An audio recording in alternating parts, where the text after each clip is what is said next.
சென்னை முகப்பேர்ல காங்கிரஸ் பொதுச் செயலாளர் KC வேணுகோபால் செய்தியாளர்களை சந்திச்சாரு. இதுல நிறைய முக்கிய விஷயங்கள் தொடர்பாக திரு KC வேணுகோபால் பேசினதை நாம கேட்டோம். குறிப்பா கூட்டணி விவகாரம் குறித்து காங்கிரஸ் நிர்வாகிகள் பொதுவெளியில அனுமதியின்றி பேசக்கூடாது அப்படிங்கறத மீண்டும் ஒரு முறை குறிப்பிட்டிருக்கிறாரு. அது மட்டும் இல்லாம கூட்டணி தொடர்பா இங்க பேசப்படக்கூடிய விஷயங்கள் காங்கிரஸ் கட்சியிலிருந்து வரக்கூடிய விஷயங்கள் கிடையாது. கூட்டணி தொடர்பா காங்கிரஸ் உடைய நிலைப்பாட்டை நாங்க எங்க தெரிவிக்கணுமோ அங்க தெரிவிக்கிறோம். அந்த கூட்டம் நடக்கணும், தொகுதி பங்கீடுக்கான அந்த கூட்டம் நடக்கணும், கூட்டணிக்கான அந்த கூட்டம் நடக்கணுங்கிறதுக்கு நாங்க ரொம்ப ஆவலோட காத்துக்கிட்டு இருக்கிறோம். எங்களுடைய காங்கிரஸ் கட்சியுடைய நிலைப்பாடு என்ன அப்படிங்கறத அந்த ஆலோசனையில நாங்க தெரிவிப்போம். அதை தவிர இப்படி பொதுவெளியில யாருமே காங்கிரஸ் கட்சியை சேர்ந்தக்கூடிய யாருமே கூட்டணி தொடர்பா எந்த ஒரு கருத்தையும் சொல்லக்கூடாது அப்படிங்கறத திரும்பவும் திரு KC வேணுகோபால் அவர்கள் உறுதிப்படுத்தி இருக்கிறாரு.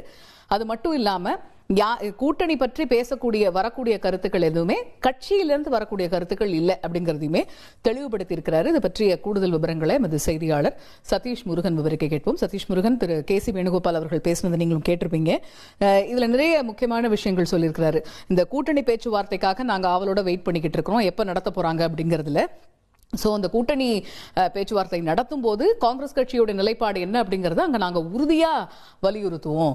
அதை தாண்டி மற்ற விஷயங்கள் எதுவுமே காங்கிரஸ் கட்சியிலேருந்து வரக்கூடிய நிலைப்பாடு இல்லை அப்படிங்கறத சொல்லியிருக்கிறாரு. முழு விவரங்கள் என்ன?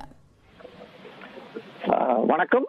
இன்று முகப்பேர்ல நடைபெற்ற இந்த செய்தியாளர் சந்திப்பு என்பது மிகுந்த முக்கியத்துவம் வாய்ந்ததாகவும் எதிர்பார்ப்புகள் இடையே அவர் பல்வேறு விஷயங்களுக்கு பதிலளித்திருக்கார். குறிப்பாக அண்மை காலங்களாகவே திமுக காங்கிரஸ் கூட்டணி இடையே இருக்கக்கூடிய இந்த கருத்து மோதல், அதாவது காங்கிரசுடைய ஒரு தரப்பினர் ஆட்சியில் பங்கு, அதிகாரத்தில் பங்கு என்கிற முழக்கத்துடன் தொடர்ந்து பேசி வந்தனர். குறிப்பாக மாணிக்கம் தாக்கூர் உள்ளிட்ட கட்சி நிர்வாகிகளே இதை வெளிப்படையாக பேசி அதற்கு பதிலளித்து வந்தனர்.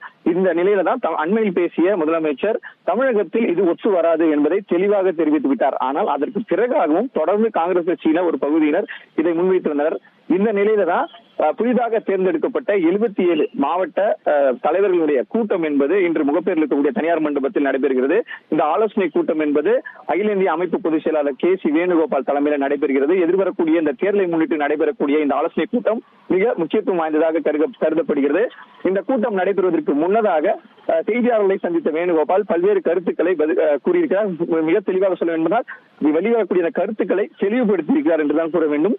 குறிப்பாக இந்த கூட்டத்தில் 6 தீர்மானங்கள் என்பது நிறைவேற்றப்பட இருக்கிறது. அதில் மிக முக்கிய ஒரு தீர்மானமாகவே இந்த காங்கிரஸ் திமுக இடையே இருக்கக்கூடிய அந்த மோதல் போக்கு, அந்த கருத்து மோதல் குறித்தான தெளிவுபடுத்தும் விதமான அந்த தீர்மானமாக அமைந்திருக்கிறது. அதற்கு முன்னதாக வேணுகோபால் தெரிவித்த கருத்து என்னவென்றால், காங்கிரஸ் திமுக என்பது எங்களுடைய பழைய கூட்டாளி, எங்களுக்கு பாரம்பரியம் மிக்க